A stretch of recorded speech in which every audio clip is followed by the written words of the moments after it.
శ్రీకాకుళం జిల్లాకు వరద ముప్పు పొంచి ఉంది. ఎగువ ప్రాంతాల్లో కురిసిన భారీ వర్షాలకు బహుదా నదిలోకి భారీగా వరద నీరు వచ్చి చేరుతోంది. కుండపోత వర్షానికి జిల్లా వ్యాప్తంగా రైతన్నలు తీవ్రంగా నష్టపోయారు. జోరు వానలకు వరి పంట పూర్తిగా నీట మునిగిపోగా పత్తి, చెరకు, అరటి పంటలు నీటిపాలయ్యాయి. జిల్లాలో జనజీవనం అస్తవ్యస్తమైంది. గత 3 రోజులుగా కురుస్తున్న భారీ వర్షాలతో శ్రీకాకుళం జిల్లా అతలాకుతలమైంది. 3 రోజులుగా కురుస్తున్న జోరువానలు, ఎగువ ప్రాంతాల్లో కురిసిన భారీ వర్షాలకు వంశధార, నాగావళి, బహుదా నదులు పొంగిపొర్లుతున్నాయి. బహుదా నదికి భారీగా వరద నీరు చేరడంతో ఇచ్చాపురం మండలంలోని సుమారు 40 గ్రామాలు ముంపునకు గురయ్యాయి. కంచిలి మండలానికి బాహ్య ప్రపంచంతో సంబంధాలు తెగిపోయాయి. మండలంలోని 280 గ్రామాలను వరద నీరు ముంచెత్తింది. ఇచ్చాపురం మండలం జగన్నాథపురం వద్ద 15 విద్యుత్ స్తంభాలు నేలకొరిగాయి. ఈ ప్రభావంతో మండలంలోని సుమారు 100 గ్రామాలకు విద్యుత్ సరఫరా నిలిచిపోయింది. కవిటి మండలంలో 6 స్తంభాలు, కంచిలి, గార మండలాల్లో 4 విద్యుత్ స్తంభాలు నేలకొరిగాయి. వెంటనే అప్రమత్తమైన రాష్ట్ర ప్రభుత్వం గుంటూరు నుంచి 160 మందితో కూడిన 4 జాతీయ విపత్తు నిర్వహణ బృందాలను సహాయ చర్యల నిమిత్తం హుటాహుటిన శ్రీకాకుళం జిల్లాకు పంపించింది.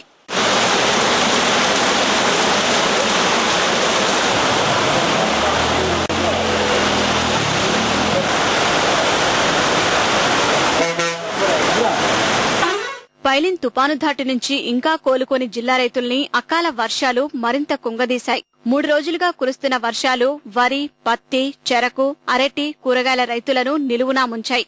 జిల్లా వ్యాప్తంగా సుమారు 40,000 ఎకరాల్లో వరి పంట పూర్తిగా పాడైంది. పొట్టదశలో ఉన్న వరి వాలిపోవడంతో రైతులు దిక్కుతోచని స్థితిలో ఉన్నారు. పొలాలు చెరువులను తలపిస్తున్నాయి. లావేరు మండలంలోని 3,000 ఎకరాల్లో పత్తి పంట నీటి పాలైంది. సోంపేట మండలంలోని బీల ప్రాంతంలో సుమారు 10,000 ఎకరాల్లో వరి పంట నీట మునిగింది. అకాల వర్షాల కారణంగా జిల్లాలో సుమారు 100 కోట్ల రూపాయల పంట నీటి పాలైంది.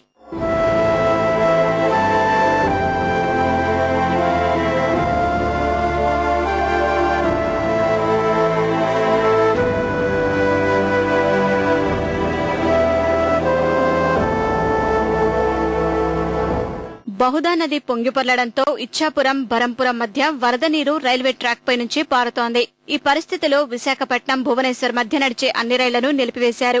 గురువారం భారీ వర్షాలు కురిసే అవకాశముందన్న వాతావరణ శాఖ హెచ్చరికలతో అధికారులు అప్రమత్తమయ్యారు.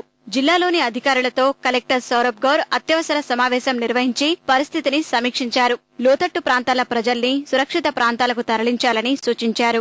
ఇప్పటికే 6 ముంపు గ్రామాలను గుర్తించిన అధికారులు ఆయా గ్రామస్తులను పునరావాస కేంద్రాలకు తరలించారు.